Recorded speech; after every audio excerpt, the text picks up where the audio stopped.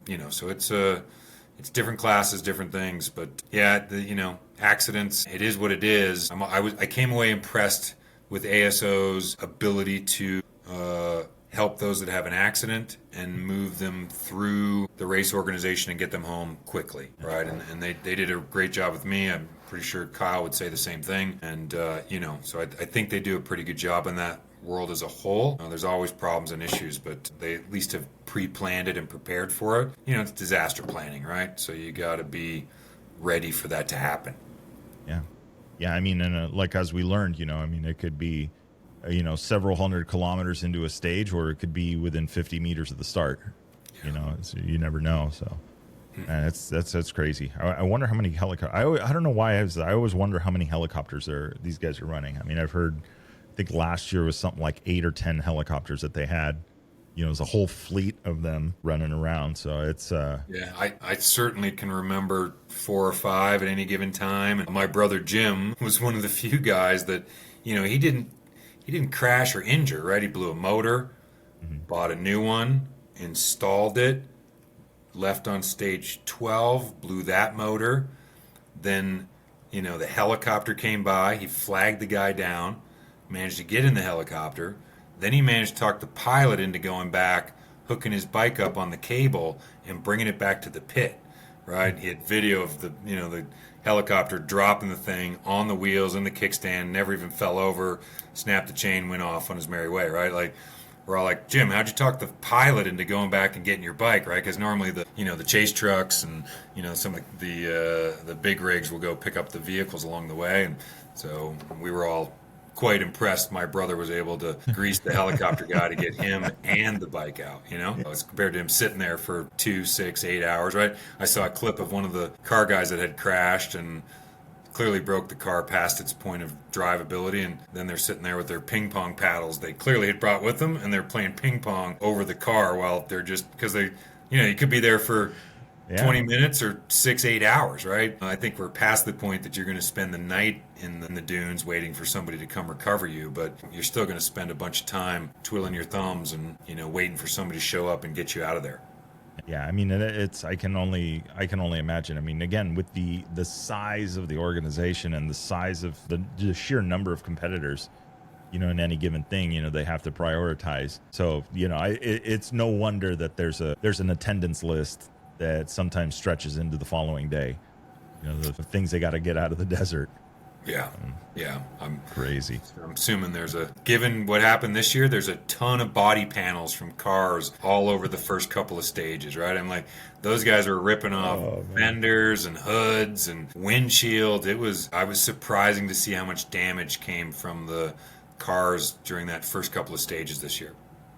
Yeah. Well, it was like, it's that, or they're buying carbon fiber on wholesale because we're not properly attaching it. I don't know. But well, let's wrap this up. But before we do, all right, who do you think is the sand specialist?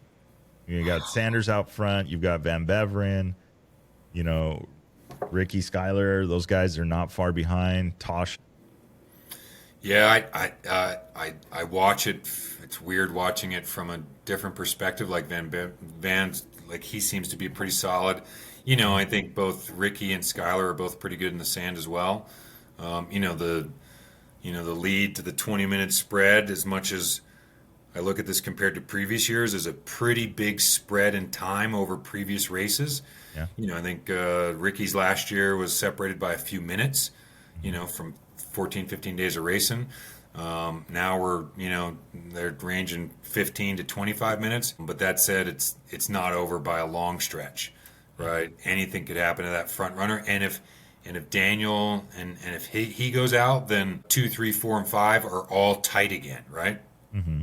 Like that's going to be he just needs to keep his proverbial shit together and make it the next 3 days without doing something that causes him in or mechanical breakdown.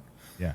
Yeah. It's like now every decision, and that's the thing. It's 15 minutes and 15 minutes will evaporate very quickly, especially, going into the dunes where I mentioned it in the recap stuff is like going into the dunes.